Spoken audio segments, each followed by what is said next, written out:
நேற்றும் இன்றும் என்றும் மாறாது வீற்றிருக்கும் பரலோக தகப்பனின் பிள்ளைகளாகிய உங்கள் அனைவருக்கும் நம் இரட்சகர் மெய்ப்பருமாகிய இயேசு கிறிஸ்துவின் நாமத்தில் அன்பின் வாழ்த்துதலையும் வணக்கத்தையும் தெரிவித்துக் கொள்கிறேன்.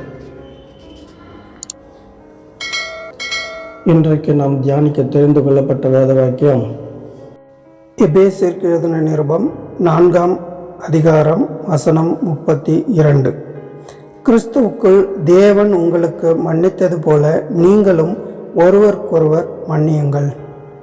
ஆமென், ஆமென். நெல்சன் மண்டேலா 1918ஆம் ஆண்டு ஜூலை மாதம் 18ஆம் தேதி தென்னாப்பிரிக்காவில் பிறந்தார்.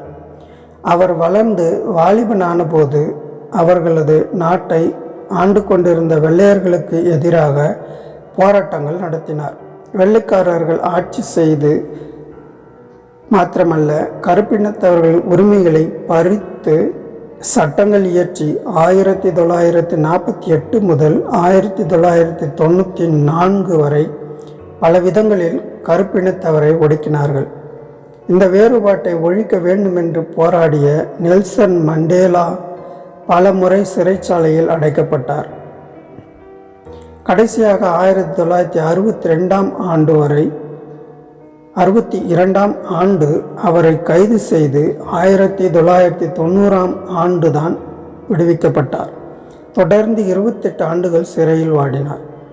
1964 முதல் 1982 வரை ராப்பன் தீவு என்ற இடத்தில் சிறை வைக்கப்பட்டிருந்தார். அங்கே அவருக்கு மிகச்சிறிய அறை ஒன்று ஒதுக்கப்பட்டிருந்தது. அந்த அறையில் வெறும் பாயில்தான் படுத்து தூங்க வேண்டியதாய் இருந்தது. பகலில் பாறைகளை சிறு கற்களாக உடைக்கும் வேலையில் ஈடுபடுத்தப்பட்டார். வெள்ளைக்கார காவலாளிகள் அவரை பல விதங்களில் துன்பப்படுத்தினர். சிறை வாழ்க்கையின் சமயத்தில் இவரது தாயாரும் பின்னர் விபத்தில் இவரது மகனும் மறைத்தனர். அவர்களது அடக்கத்தில் கலந்து கொள்ள அனுமதி மறுக்கப்பட்டது.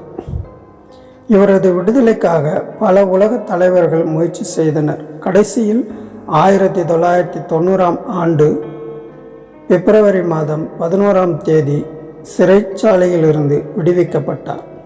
1994ஆம் ஆண்டு நடைபெற்ற தேர்தலில் இவரது ஆப்பிரிக்க தேசிய காங்கிரஸ் அமோக வெற்றி பெற்றது. மண்டேலா நாட்டின் ஜனாதிபதியாக தேர்ந்தெடுக்கப்பட்டார்.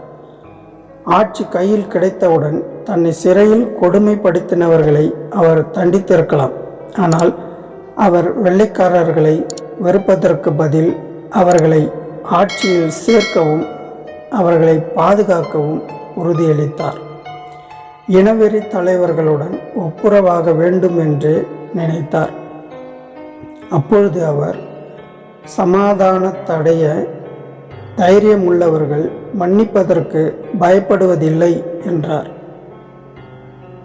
தன்னை சிறையில் கொடுமைப்படுத்தினவர்களை மன்னித்து அவர்களை பதவியேற்பு விழாவில் சிறப்பு விருந்தினராக அழைத்தார்.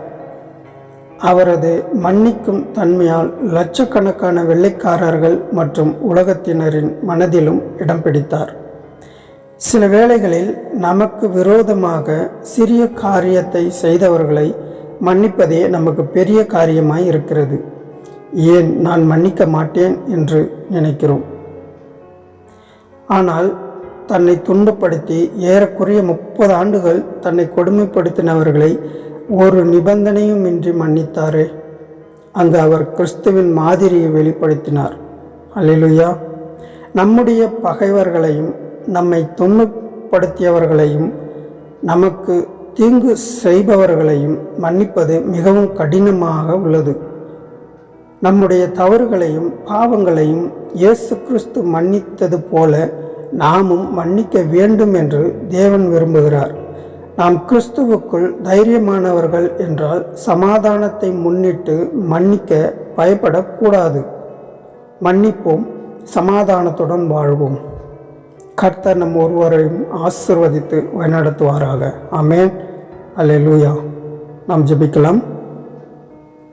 நேற்றும் இன்றும் என்றும் மாறாது ஜெபிக்கிற எங்கள் பரலோக தகப்பனே, உம்மை ஸ்தோத்திரிக்கிறோம், துதிக்கிறோம், மகிமைப்படுத்துகிறோம். ஆண்டவரே, கிறிஸ்து எங்களை மன்னித்தது போல நாங்களும் மற்றவர்களுக்கு மன்னிக்க எங்கள் இருதயங்களில் கிரியை செய்தவர்களும் மண்டேலை போன்ற பரிசுத்தவான்களை எங்களுக்கு சாட்சியாக வைத்ததற்காக உமக்கு நன்றி செலுத்துகிறோம்.